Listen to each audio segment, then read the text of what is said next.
All right. Hello. Welcome to After Party, Yeah. Season 1, Episode 6. What's really happening? If you can hear us properly, give us a thumbs up in the Right. chat here. We're Every doing our single one of you, we need to hear from you because we have an issue. We have had an issue every week. Yeah, we have had audio problems, but we're doing our best. Mhm. So we both want to be clear. We both want to be equal. Mhm. Good. So welcome. I can see a couple of people saying hi in the chat. So let us know if you can hear us. Let us know if it's clear, and we're going to jump into a conversation here in a little bit. Yeah. Hey, we got a thumbs up. Thank you, Caitlin. Oh, yay. Appreciate that. So maybe this will be our first technical difficulty-free after party. We'll celebrate. 6 times the charm.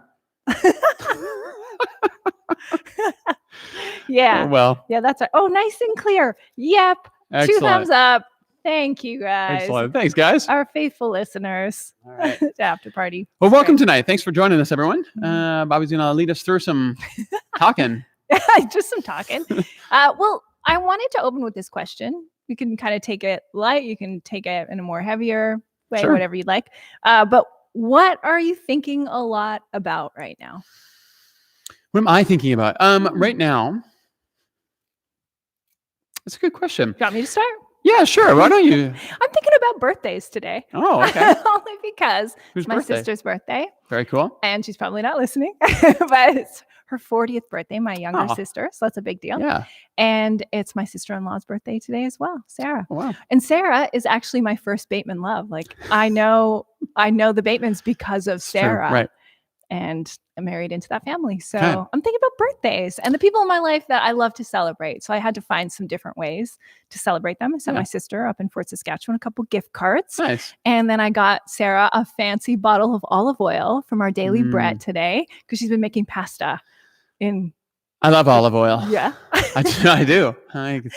Olive oil is great. Do you have a favorite? Favorite olive oil? Yeah. No, I just use like the President's Choice one that it has near my house, but I buy their like the one up or whatever. Okay. So they have a regular one and then they have a fancy one. I buy the fancy Yeah. one because it makes me feel fancy. I have no idea. I've never bought the lower one, so I don't know if it's actually any better, but why would you really? exactly. I'm a I wish fancy I could man. remember the label of I buy a nice olive oil as Yeah. well. And it's both at Co-op and Blush Lane. Okay. But I can't remember the label. It just has like a very simple, clean line on it. All right. Great olive oil. So it was, I thought a lot about Mhm. birthdays today. That was one thing I was thinking about. Yeah, I mean, honestly, the first thing that came to mind is work stuff. Mhm. Is thinking about sort of online engagement and what's happening here, what timelines to look at. We were just talking yesterday about the new podcast from The Daily where they're talking about, okay, well, how does this work? Talk about the hammer and the dance. Is that what it is? Yeah, So that's the exactly hammer it. is the lockdown and the Yeah. dance is the, okay, let's try things. Let's see what happens. And then we're probably going to have to pull back. Right. And some comment on that. That Mhm. phrase came from, I think, a journalist in the Bay Area in the middle of March. Mhm. And then this New York Times journalist was borrowing the term to explain sort of how he sees the pandemic going forward, particularly in the United States, but around the world as well. He's really interesting to listen to, talking us through. He was very interesting to talk to. Did you have like a moment that really stood out to you from that? Well, it podcast? was just starting to realize that probably whatever it is that we're in right now, we're not waiting for the all clear to go back. We're waiting for the all clear to begin, coming out, to testing things, to seeing what happens, and then probably pulling back a little bit on some of those restrictions. So it's going to be this sort of back and forth, which I think some of us recognize. We've been hearing that. But the last couple of days, I've been spending a lot of time thinking, okay, well, what does that mean for us as church? Mhm.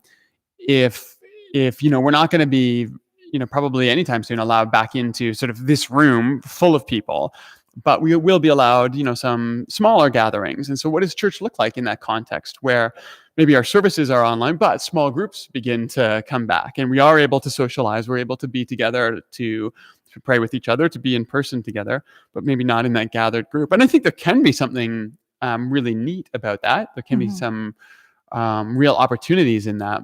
But then starting to think about like, how do we make sense of that? How do we think about it? Because I think I even talked about this on Sunday in the message.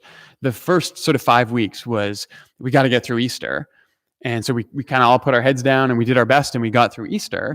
Now the question is, okay, how do we lead well? How do we pastor well? How do we move through this next whole season, however long that's going to be together? Right. So that's what I spend a lot of time. I know that's not a nice, cheery way to think about things, but it's. I also listen to the Daily almost every day, and I Daily. listen Get daily. That's my. They even have been doing some neat things on the weekend, so That's true. it is daily. This is my son will say things like, I can't even remember. He's like, just his jokes are like, so then they'll be like, get it? Or now his new thing is sarcasm. So he's always like, ha ha, Dad, very funny. Oh no. I just sarcasmed. That's what he says to me. So It's a verb. so just makes me laugh. Past tense. Yeah, bad jokes of like the Daily. It's Daily. Anyway, go on. Sorry. But I actually went back and listened to parts of it a couple times because I was like, ooh, like this is a really important take on our moment. But it's funny how little things sort of stick. I think I talked about Lectio Divina this morning in the Instagram story, and I think I Lectio Divina basically everything in my life. So podcasts, I also Lectio Divina. Yeah. Like there's something that ends up sort of sticking and like following me around all day. So the phrase that I kept going back to from this conversation on the Daily with Mike Barbaro, and what is the journalist's name? Don McNeil, was when he talked about fishing.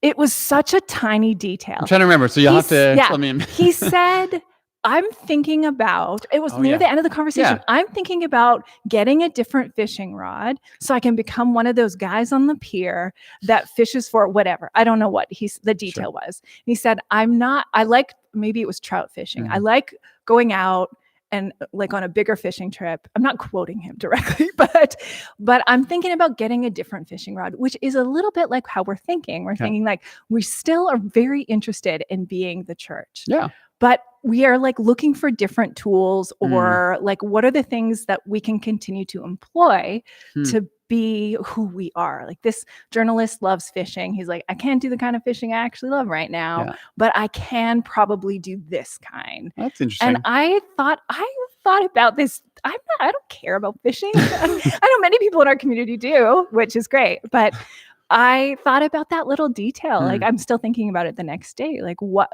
in my own personal life, what kind of hobbies? I'm not like an enthusiast about much of anything. Like so I'm an enthusiast about everything. Well, I like to work. Yeah. Like I'm interested. That's in really what I'm enthusiastic about. I know. I like my work a lot, so thankfully I can still do it. But like I have a sewing machine. I like sewing projects that are so simple, but all I have in my house are like old pajamas that I cut up and like turned into makeup remover pads.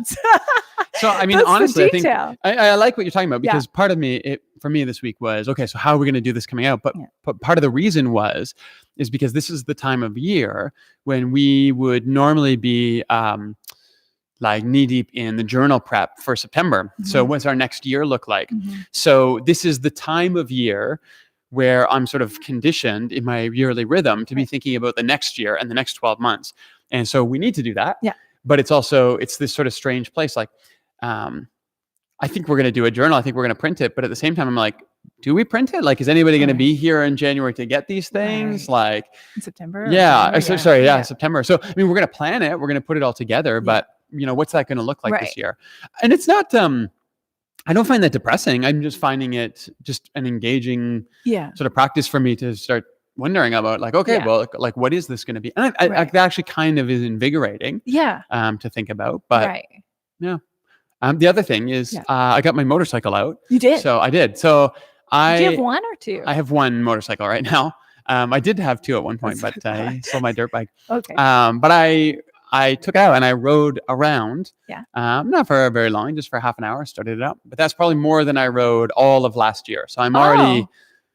This is an interesting thing about this moment is we have a different kind of margin. I think like there's lots of work to be done around here still, but I also like this line about the kind of fishing rod, he's about to go get. So I thought about that as well. Like, what do I want to enjoy of the things I already enjoy just in the way that I can enjoy them. So yeah. Caitlin's asking, what about the mini donuts and ice cream for launch in September? Right. Don't worry, someday. It'll be so great. If it's not September, it's going to be at some point. We're getting it back. I mean, Stampede breakfast is likely that's off. But we were just thinking about like what happens, when can we do that again? Like even if it's not at Stampede, like what's the next big thing we have everyone together for some celebration? Right. Who knows how far down the road that is, Oh but my gosh. there'll be times for this again. It is going to be a sweet feeling. Yeah. Anything else that you've been really thinking about? No, I don't think so. I mean, honestly, and this is going to sound bad, but I don't think it is for me. I've just been really consumed with this season of thinking about church. What comes next? How do we do things well? How do we honor the calling of church to do what we do, but also to embrace this moment. So not to sort of be thinking about when we get back. Yeah. That will come. Right. It's an interesting sort of carrot. Yeah. Like if we're too fixated on it, we're missing this like moment. what we are in. Yeah. And I think there is a lot of like I want to be careful with my language here because I don't want to pretend that this moment isn't hard.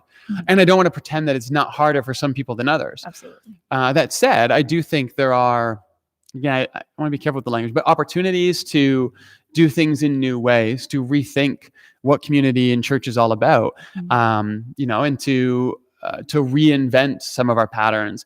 Some of them will go back.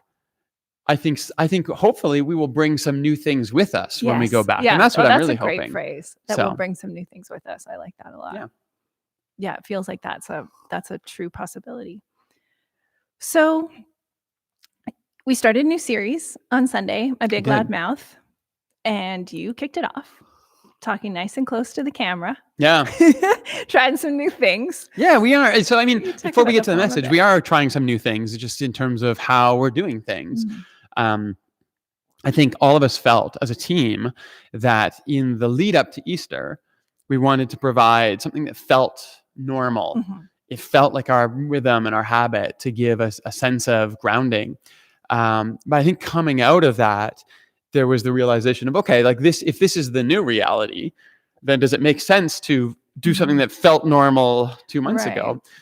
So we're trying things and we're adjusting things. And it's almost like we were easing ourselves into what is like, okay, well, like have the message in a similar format to how you know the message, even though you're not in the room. Okay, that's different. And then we're going to turn that camera around and you'll notice that the pews are empty. Okay, like we're easing down. Okay, now we're just like hanging out with Jeremy in his office or Bobby in her living room. And it's funny because we Scott didn't in his study. It wasn't originally part of the plan.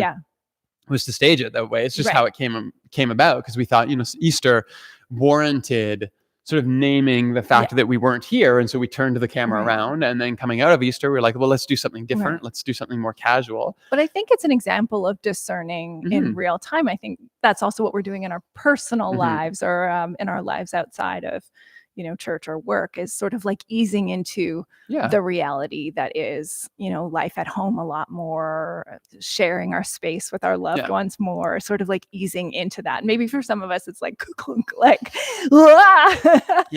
mean, Jonathan and I live in a very small space, but we are noticing how our busyness really honored the space for the other. If Jonathan was out on a Thursday with his buddy Darren, and then I would go out on a different night and see Sarah, and we would kind of give each other more space. What's up, Darren and Sarah?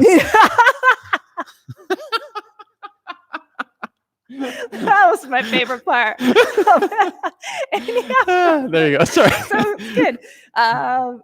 But now that we're like, I'm there in the week on my own working, but Jonathan was there on the weekend, and he was like, I'm gonna lose my mind. We love being together, but we have like an extrovert and he's an introvert, and I just like follow him around because I've been alone all week.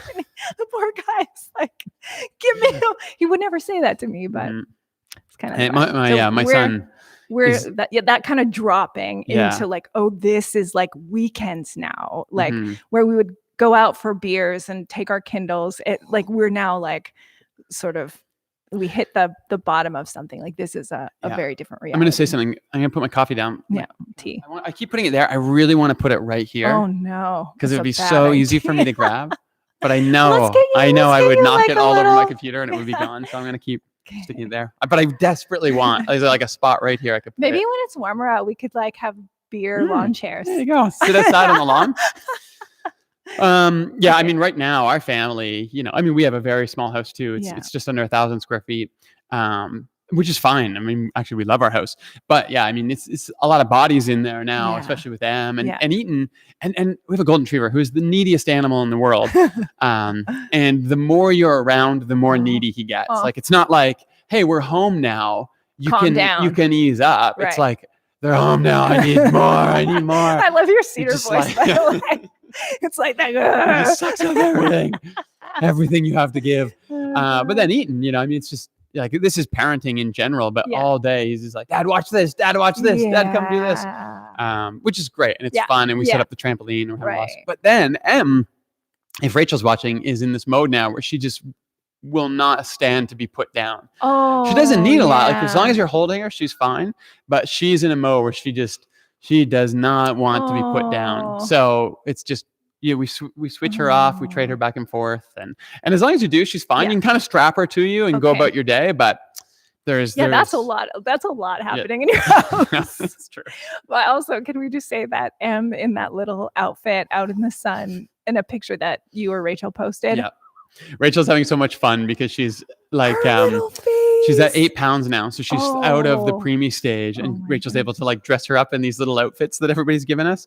And they're so cute. And actually, one of Rachel's coworkers has a friend who works with one of the Cree bands in Northern Alberta, and they gave us this handmade moss bag, traditional moss bag, which is sort of it's an indigenous carrying thing Yeah. for babies and stuff. You kind of Kinda wrap them in swaddle it. them in? Yeah, it like swaddles them up, and then it has sort of this leather binding on the front that ties them up. If you probably saw a picture, you'd know exactly what it was. And it's beautiful. So we have wanted to like put her in that, but then it's also nice out now. So now we're not like swaddling her up as much. So I don't know when we're going to get her that's into this very thing. Yeah, it's very sweet. beautiful. It's very beautiful. It was a beautiful gift to Oh, receive man, and stuff too. that's So lovely. yeah, so very Okay, cool. we really just did another Yeah, it's true. loop around, which is how my brain works It's anyway, true. so it's fine.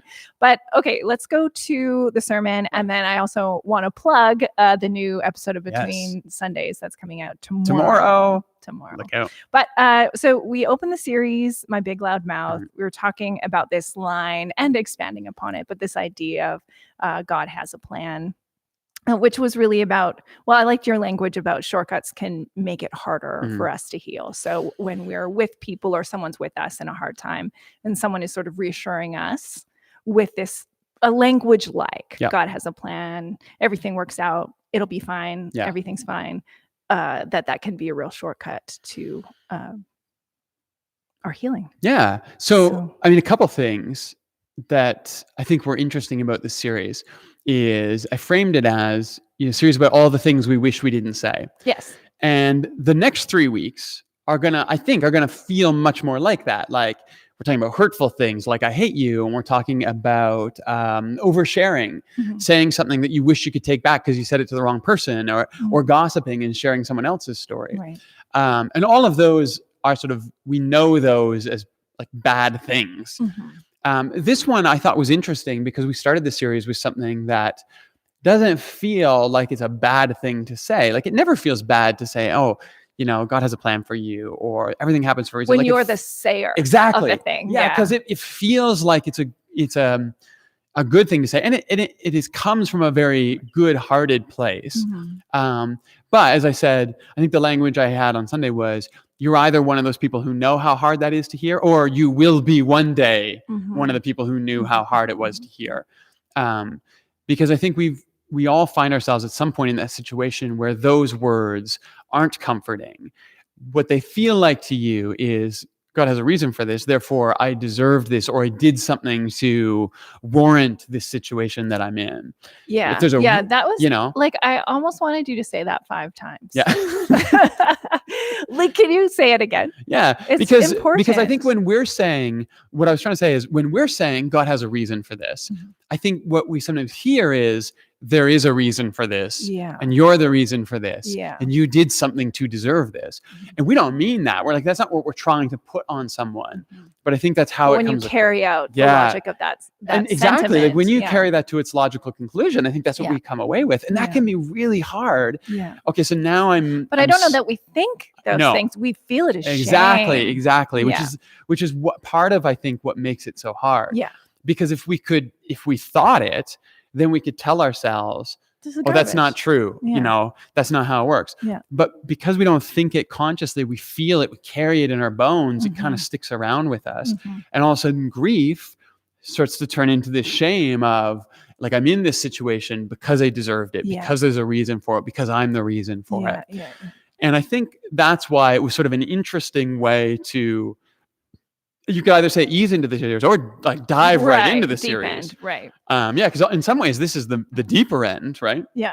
Is to recognize the sort of the harm that we can do Mm-hmm. in naming that.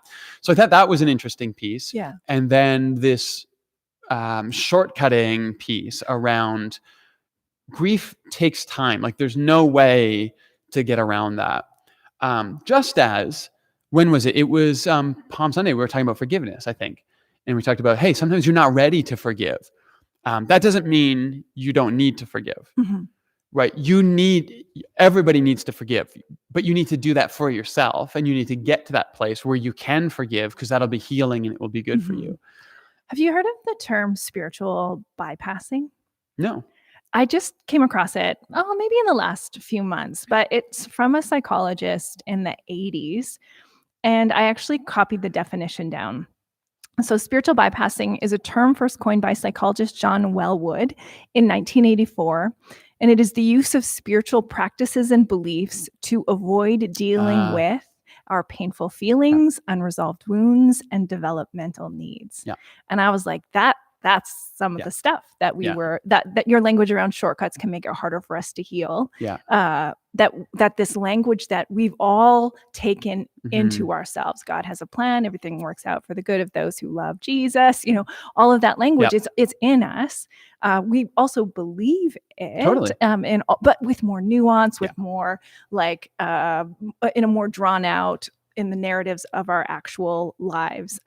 So I find this to be really interesting in our like pastoral counseling as well, because I think people come to us with that shame, but what they still want to believe, like, well, maybe I did something that's like betraying my own faith in that way. So I thought that language was really I love that too. Yeah, I'm gonna have to look it up. But I think that's exactly it. Is there's work that needs to be done when we grieve, and it doesn't matter how spiritual, how faithful we are.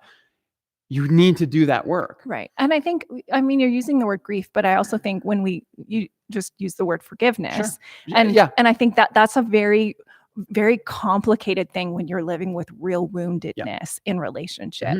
And I think spiritual bypassing is like, has said to us, just forgive, you'll be free. Right.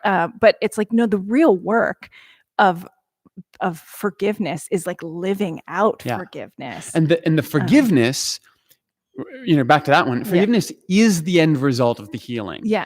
Forgiveness isn't the thing that heals you. Yeah. So, when you're hurting and someone's injured you, and we come along with advice saying, forgive that person and you'll feel better. No, you heal and you get better, and then you forgive. Right. And we have to keep these things in order, because if not, it's that spiritual bypassing where you're trying to cut to the end. Totally. If you cut to the end and you don't do the work, then that stuff builds up and it just hangs around. And then eventually you have to come to this point where you have to sort of unload that baggage for yourself. And so when somebody comes along and they say something like, God has a plan for this, everything has reason.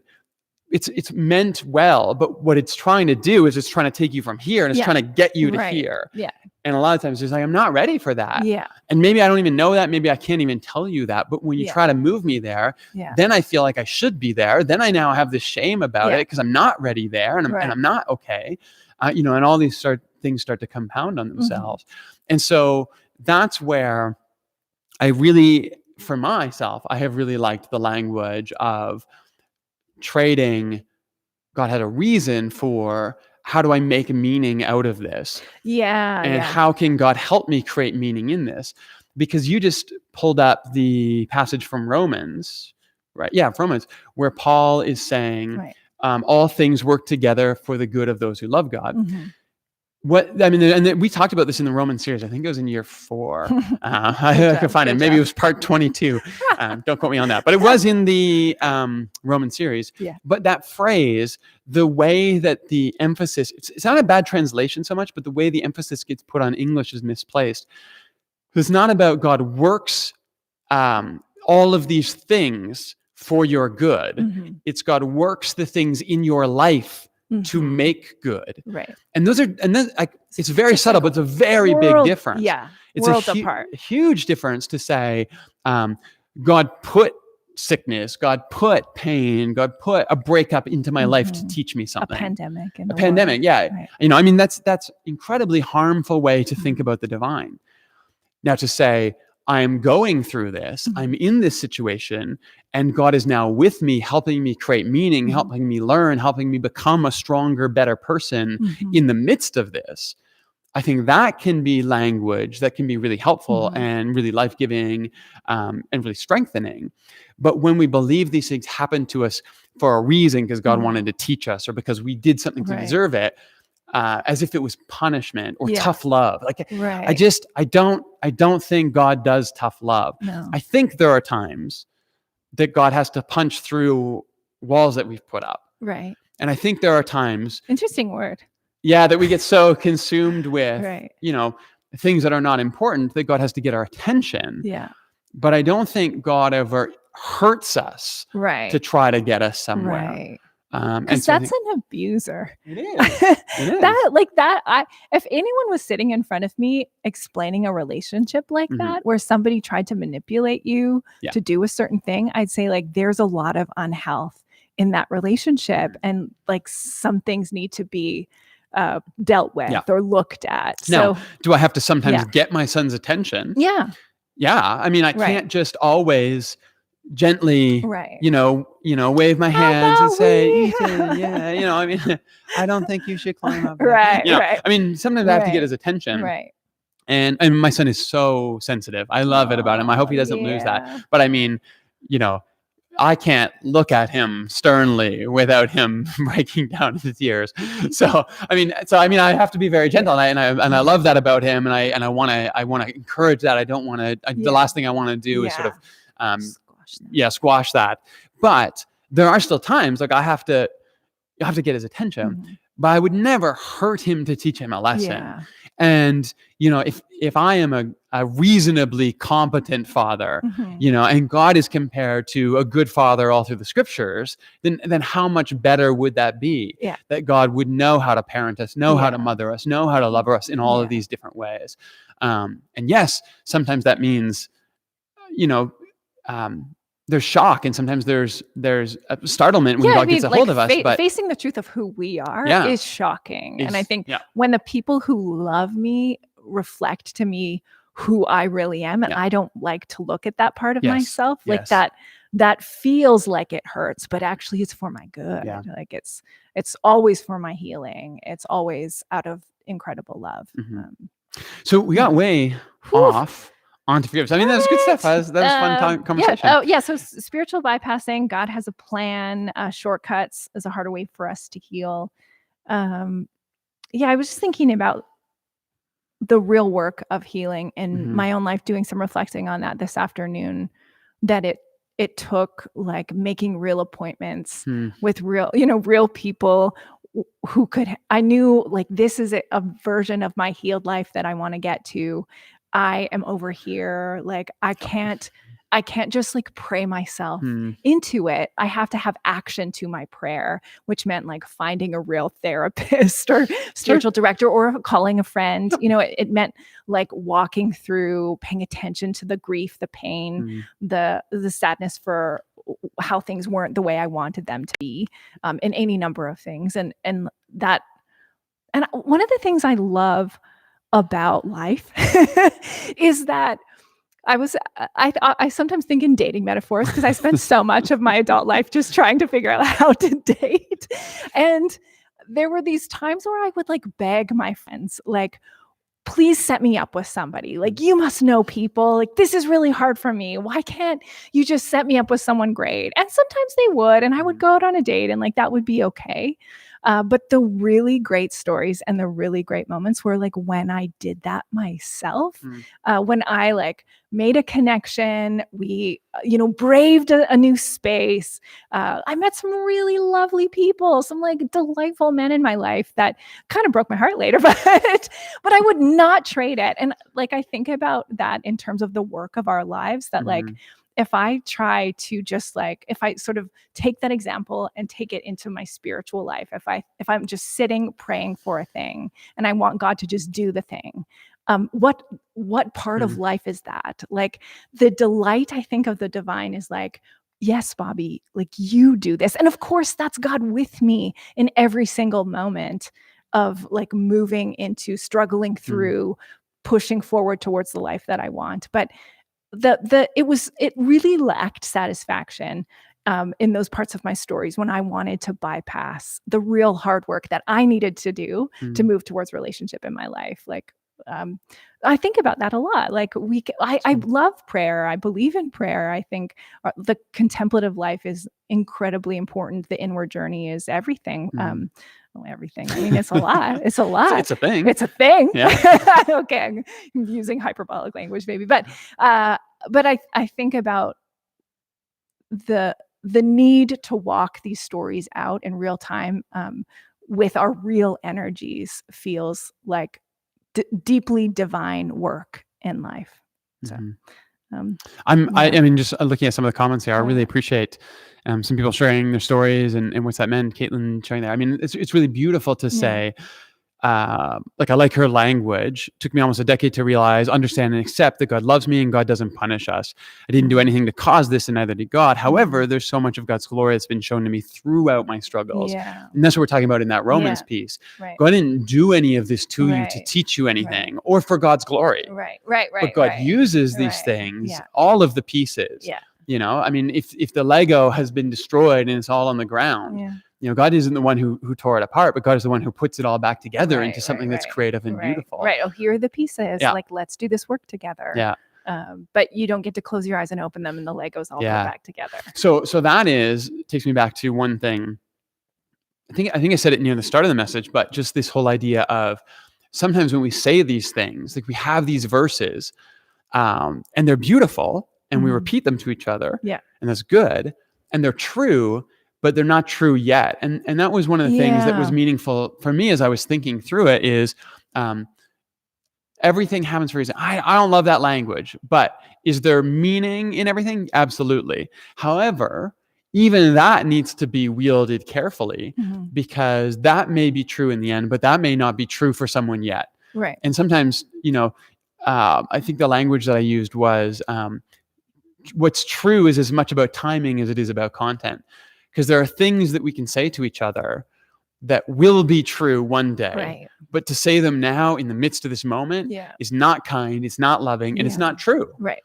Now, if I hold that and I have the sensitivity of the Spirit to say, hey, this person is going to need these words in 1 month, in a year from now, and I'm going to hold this as a gift for them because when the time is right, I'm going to bring it back to them. That can be a really beautiful thing. And maybe it's the same words, and maybe it even is sort of this sort of voice of God and the Spirit of God speaking to us. But also, it's that awareness to be able to say, when should I share this? How do I share this? It might even be tomorrow. Like, it might even be right now in their emotional state. It's not okay for me to say everything's going to be okay. But tomorrow, a phone call to say, hey, I know we had that heart to heart last night, but I want you to know that there's meaning to be made in this moment, and God is with you in it now. Like, that may be an incredible gift only 24 hours later. And I think this is what it comes down to when we're talking to each other and our big loud mouths is it's not just the words we say, it's the thoughtfulness, it's the kindness, it's the timing, it's the putting ourselves in each other's shoes before we speak that goes a long way to helping each other get to the place we need to go. I also think that, like, sometimes we aren't the person to like see that part of the story, or to Right. like you can trust that there will be that the words of God for people will arrive in people's lives in all manner of ways. And I think when I was really drawn in my memory today to a particular pastoral moment from years ago when I witnessed some of the most horrific grief I've ever sat alongside of. And I've been a pastor for almost 20 years. So it was really, really tragic. And I was not the person to, I was the person to show up in the depth and the shock and the in the moment, horror of that moment. But I wasn't the person who 2 years later could say, oh, look at how there was all this new life that came. Look at, but I know that that there were other people there to do that. I think there's something to be said about playing the part that like you were there to play with your whole heart, with all your discernment and all your care. But maybe you aren't the person who will be able to speak those words, but you can still hold them. And I love that. I mean, I think as pastors, I think that comes into play so much. And you'll hear this language like, Apollos waters and Paul brings the word, I mean, all these, they feed together. It's in Corinthians when Paul's talking about this, but at the same time, like at some point, you do this long enough where you realize this is just your life now, is you don't get to play all the parts in everyone's story. You play this moment right now and you trust that the Spirit of God is going to be in someone's life for the long haul and will be there to guide them and will be there to bring the right words and the right people along. But I think of that in terms of, even when we think of like salvation, this moment that people have, and salvation can come in a lot of different ways. Sometimes it's a process, sometimes it's a moment where we realize what's been happening to us. But I remember, the roots of my story being in the Pentecostal tradition, where there was so much pressure on, like, you have to bring people to a moment of decision, and you have to be there for that moment, and you have to make sure that they, accept Christ or whatever. And then realizing that, oh, no, my job is just to move them one step forward. And if one step forward is like antagonistic to the concept of God, to being open to considering the world in a new way, then I have done my job well, if that's the role that I've played in their life. Now, for someone else who comes to Commons and is very close to the edge of moving over the precipice into an awareness of the divine all around them and the presence of Jesus in their life, then maybe my job is to tell the story of Jesus so well that they say, that is the story that now makes sense of all these emotions that I've been having. But everywhere in between that, I speak as part of the truth along the way, hoping that you're going to come along, or someone else is coming along, or another community is going to come along and build all those pieces together. And long time ago, thankfully, I gave up on any of this pressure to feel like I needed to be all of those parts for everybody. Sometimes I'm helping someone deconstruct a faith that's not working for them anymore. Sometimes I'm helping someone reconstruct. Those are great moments. When somebody's like finding the language that for something that they're like, I actually want to reject this. And you can say, like, that's okay. And you can let go of it. You can let go. And imagine if you let go, like what might be in its place. And then at the same time, to help some people who have done so much deconstructing and say, actually, you know what? Now we can come back. And some of this language that has felt oppressive to you, sin and redemption and forgiveness, and, we can put that all back together. And just like we were talking about with Lego, all of those things can be rebuilt into something new and beautiful. But recognizing that not everyone do you get to go through all of those processes with. I've helped people deconstruct and then they've moved away, and I don't get to be there for the reconstruction. I've had people come to Commons and they're in the reconstruct mode, and I've had to do that, and everything in between. And that's the sort of, there's a calm in being able to hand that over to God and just say, hey, I'm going to play my role. I'm going to do that. One last thought. No, go. And then we can move on. It's fine. The other thing I was thinking about, I might talk about this in the video this week on YouTube, that I didn't talk about in the sermon too much. I might have mentioned it, but I think part of the reason that words like everything happens for a reason and God has a plan are so comforting for us to say is because they're I actually do a want way to say, for like, sometimes they aren't. Like, sometimes we Sure. say them and we know, oh, maybe they're not exactly Yeah. those things, but like, I think we've all been in that moment where I've like said a thing and I thought, no, Yeah. you were there to pay attention. Sure. You were there to witness and to Mhm. be present. And plenty of times I rush in Yeah. with some words, be they those or Absolutely. other ones. And I So think that's that sort of sometimes I'm very sensitivity to aware. spirit, right? Yeah. Yeah. And there is. I mean, sometimes we all wish we had that sensitivity Yeah. before the words Right. came out of our mouth. Totally. But sometimes there is that And recognition that this isn't what I should have said. I think being able to say, "Hey, I was thinking back about our conversation and I'm really sorry Yeah. about this thing I said. I want Yeah. you to know I heard you and I'm sorry Mhm. for this really sad thing." So that's important. happening." Yeah. Yeah. And can be a really beautiful moment Yeah. to do that. Exactly. But on the Exactly. other side, I think some of the reason, so I actually like your point that we're not actually super comfortable with it. But I think part of the reason we are conditioned to say Yeah, it that's good. is because we're actually self-soothing ourselves. Okay. That when we say to someone, everything happens for a reason, what we're really telling ourselves is, I'm uncomfortable with your pain. I'm uncomfortable with your pain. Yeah. I don't want to be there. And I don't want to believe that something this random and terrible could ever happen to me. Right. And if I can convince myself that bad things don't just happen to people, Yeah. then I can trust that I'm good enough or I'm strong enough or I make enough good enough decisions that I won't be where you are. Right. Now, I'm not saying we think that through consciously, No. because nobody would talk to somebody who's having cancer and think Yeah. it's their fault. But I think sometimes what's going on sort of in our subconscious is, if I can find a way to make this make sense for them, Yeah. then I don't need to worry that something senseless will happen to Yeah. me or that Wow. I'm going to have to go through this. Right. And that's where I think some of this language that we read in the New Testament, Paul saying things like, rejoice in suffering because that brings perseverance and character and hope. Or Peter in 1 Peter, where he talks about, I rejoice in suffering because it also connects me to the glory of Christ's suffering and redemption. I don't think these are sort of masochistic, I want to suffer. Right. I think what they are is, I recognize now that I see the world more truthfully now. Because I've gone through this, I recognize that this type of pain exists in the world. And before that, I was able to pretend it didn't. Okay. Or I was able to pretend that, these stories weren't real or people didn't go through this. I had my illusions that I was able to protect. Right. When we actually go through suffering, I think now sort of the blinders come off. It's hard, but there is a gift on that to say, now I see the world for what it really is. Now I can empathize with people in a very real, very honest way that I couldn't before. Yeah. Because I was too bought into my own illusions. And they were stopping me from having real sort of vulnerability and intimacy with people. Because when I have my illusions, but senseless things won't happen to me, Yeah, that's really interesting. then I can always hold everything a little bit at a distance. Yeah. When I admit, I don't know why this has happened to you and it doesn't make sense, but I'll it's so sit there sad. with Yeah. you. Part of that is we have to open ourselves up to, okay, that could happen to me too.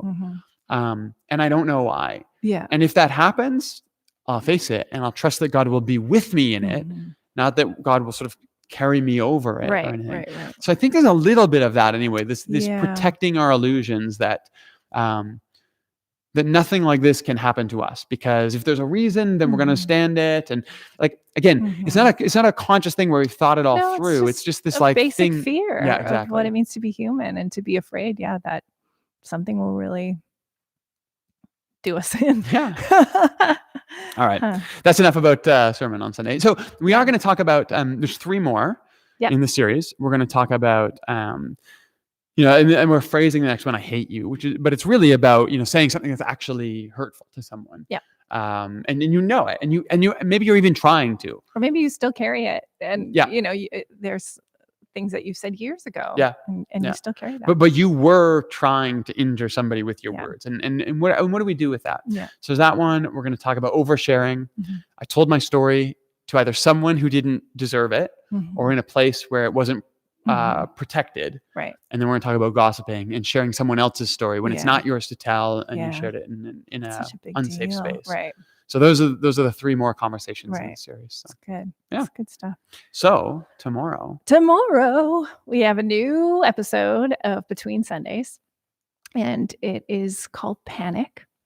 And did you listen to the other one?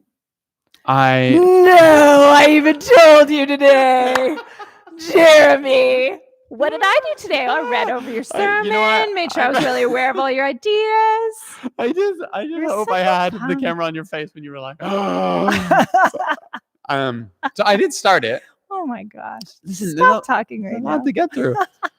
I listened to about half of it on the walk with the dog this morning. Okay. So I'll try and Okay. get the other half tonight I should hope on the walk so. with the dog tonight before the new podcast comes out Okay, tomorrow. good. So I mean, it's always there for you. It's true. When you want to listen to I mean, it. that's one of the beautiful things about a It podcast. is. It's not going anywhere. I It might get buried in your feed. You might forget about it. But yeah. I mean, I have a lot of podcasts in my feed, yeah, okay. and I dude. go in phases But where I made this one. it's true. But what I'm saying is, well, personally, I tend to go in phases where I listen to like 4 or 5 at a time, Okay. and then without really consciously, I just sort of like drop all of those, Oh, okay. and I move to a new bunch, and I'll listen to those for Oh. like a week or It's two, different, yeah. and then I just move on. So I do tend to go back and cycle through things. But Okay. I tend to get in these modes where this is like everything in my life. Like I just I want to eat the same thing every day for Yeah, a month and then right. never eat that thing again. Right. So I'm kind of like that with podcasts. Like I just like the daily. Yeah. I don't listen to it daily. Oh, I do. I know I For listen to the years. daily like once every 2 weeks, but then Oh I my listen to them gosh. all. Oh, okay. That's okay. what I mean. And then I'm like, I'm done with the daily for a Oh, while. Never. So okay. So new episode. It's about Yeah, new panic. episode is about panic, and it's so good. Like it's really good for this moment. I had the idea again before we were, in quarantine life and isolation and all of that. So Quarantine life. is the new- hashtag. I know every time I go to say like what is this that we're all doing, know. I'm always kind of like all the words are there. I'm like pandemic, quarantine, self-isolation. Like I'm always reaching for something I know, and and trying it quarantine on. just sounds like it's so much easier to So- say than like social Quarantine. distancing all the time. Physical distancing, social distancing. Yeah. Yeah, I don't know. I think I use them all like in an equal, I don't know if I told this joke before already, but I still love this Twitter one where somebody's like, listen, it's not quarantine unless it comes from the Quarant region in France. If not, it's just sparkling isolation.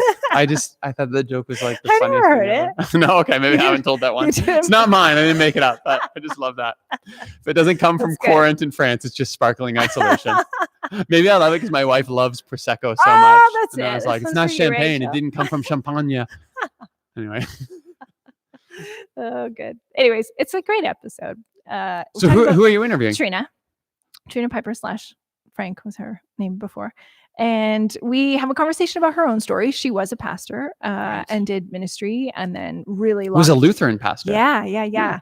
And so we talk about that a little bit, which is kind of cool about any of our transitions Yeah. from in our work lives. I think a lot of us live through that. And then what do we talk about? We talk about our lives a little bit. We move into, she uses some language of like, we're in a crisis. And I found that really helpful, the way that she makes all of this space. I say this in Just the sort of introduction. to name it. She names it. Yeah. And I said this in the introduction that I write after the conversation, after doing the edits, that Trina has this great way of like opening an idea and opening it some more. And then you have like kind of all this space.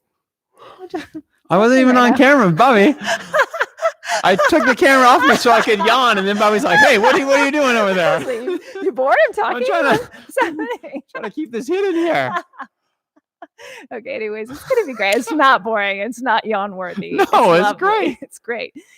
Again, John Petcow did such a lovely job putting the episode together. Like I just hand him my little bit of edits, and he puts the music in and makes it all sound. Oh, it's. great. I mean, honestly, it's one of the so great good. parts of listening to Between Sundays. Yeah, Is I mean, this is like we can barely get our microphones on when we talk. like as far as we know, they're working. Yeah, but I know. they might not be. But the Between Sundays podcast is so well produced. Yeah, Jonathan Peckow's done an amazing job with it. Oh But my just goodness. the fade-ins and the music and the editing and It's stuff. really It's a good. really great experience to Yeah, listen it's to. great. It's great. So one So of if you're expecting this, the the level up. yeah, it's true. Yeah. We like edit it and take good care. I also spent a lot more time writing those questions than I do these. But Trina does this great thing with something called the window of tolerance, and she maps out like when we like peak above and when we drop below our experience in terms of panic and anxiety. So I'm not going to give that all away. It's great. That's It's not really for free. great. It's not for free, although the podcast is for Fuck free. is also so free. Enjoy it. But yeah, take some time. And I also said this too. It's kind of like getting free therapy. Like these are people who have done a lot of work in their field to become psychologists, therapists of all sorts. So it's free therapy. Okay, so that's tomorrow. Yeah, that's tomorrow. Yeah. Anything else happening this week? So tomorrow night, Living Room Worship is happening on Instagram Nice. live at 8 p.m. Yeah. So this is empty now, so I'm going to set it there. I What a just like wild- holding what a it, wild even though guy. it's been empty for like 20 minutes, and I just keep holding it. Do your thing. But that's happening tomorrow night on Instagram live. And I believe it's Larissa and Brad Nibbs who Yeah. are leading us this Yeah, week, this which is is great. great. Some fresh faces. Yeah, so that'll be kind of fun. And then Thursday video. Thursday I'll have something up on YouTube, some video talking Yeah. about something. Great. Friday we have Community challenge. community challenge in the common area. Yeah. so- Which was so great. There were the all books were these great. books. Yeah. So if you're not in the common area on Facebook, maybe this is a great time to be back on Facebook. I mean, I'm not a fan of Facebook, but I'm there. And we put together our lending library on Goodreads. I know some of our Commons people, not everybody, but some Commons people are Goodreads nerds like me. And so we have a bunch of people in our bookshelf or able to view the bookshelf in Goodreads, which is great. And then I thought, let's get some book recommendations. And I said, any genre is open. And people went for it. It was like fiction and nonfiction. I threw a weird book in there that I you really did. liked. I this had never week, seen so. it before. So that was really fun. So I'm cooking up a new community challenge for Friday. Great. So that's on Friday. And then on the weekend, all of our services. By the way, parents, if you haven't checked out the kids stuff that the team is putting together, it's amazing. Ashley is killing it with these craft videos. They're amazing. They're so much fun. I just watch them. Like, I just want to hang out with Miss Ashley when all this is over. So anyway, that's great stuff that's happening. It is really good. And share that stuff. I mean, definitely. Yeah. I did want to kind of end with, well, are we ending? Yeah. I mean, it's your podcast or whatever. Right. But I was thinking about how we are like we don't really get a choice here. Like if we want to connect, we have to do a lot of that digitally. So I have never, I mean, I've moved around a little bit and I'm not particularly good at like phone calls and FaceTimes. I don't like them. I'd rather do 10 other things. But yesterday I did like pick up the phone and randomly called my friend Jess in California. And it was just so good to talk to her and spend some time like hearing her story. And I've been thinking about the wisdom that she shared with me for, the whole day, which was great. But I've also been thinking about just the little notes that people send from our Instagram stories or the way they interact in the common area. Like everything you post right now matters. It's true. Everything you post matters. Like every book, every like little like that you make, you're showing yourself. You're present in these spaces, and it means a lot to me as a person. I think it means a lot to us as a team, but it means a lot to other people who are seeing you engage. So thank you, and keep leaning in to that, because it is we can't be in the same room right now, but we can digitally share space. It's totally, and it is it does mean a lot. I think for me, for our staff, but also I mean, one of the things that's interesting now is trying to figure out like what works, like what is helpful for people, right? Yeah, like what is meaningful right now, because I don't want to waste your time. Yeah, exactly. Waste my time. So like, I mean, we are trying to listen and we're trying to hear, but by all means, like a little feedback, like small things like a like are helpful. We do pay attention to those things, but also the messages we received, the support, the encouragement we receive from the community is so welcome right now, especially as we're in this new world where we're trying to figure out, okay, like how do you do ministry right now? And we're learning a lot. Like we're making adjustments all the time. We're learning how to turn on our microphones, so that's a good start. But it's great. Yeah, it's great. Well, that's all I have. What else do you have? That's all I have. That's it. Okay, that's my plan. Great. Yeah, we filled an hour. All right. Great. Thanks, everyone. Thanks check out all the things online this week. Stay in touch. Send us a message. We are available. Our whole team on a Zoom for chats and meetings, that type of stuff. We're creating more stuff to engage with you, but also it's this type of stuff, being able to interact back and forth. It's real. It's so cool to see people making connections with each other. Like we're just sitting here talking to each other. Yeah. And people are having real conversations in the live chat with each other. Like there's going to be a day where we have an after party. And we're in the same room. Jared's going to make us cocktails. If that's your vibe, it will be mine. And it's going to be great. I made a Laurel Canyon tonight. What was that? Muddled cucumbers and grapefruit bitters. Okay. Gin Amaro dry vermouth. Okay. It was pretty good. Next time, bring one along. Yeah. It wasn't my favorite, but It was. I'm always I'm a little experimenting. unsure about the cucumber Yeah. situation, but I'm there for the like grapefruit bitters. That sounds I great. just And needed gin, to I eat love some cucumbers. Especially. Anyway, All right, that was fun. have a great week, everyone. Thanks so Yeah. much. Really appreciate it. Bye, guys. See ya.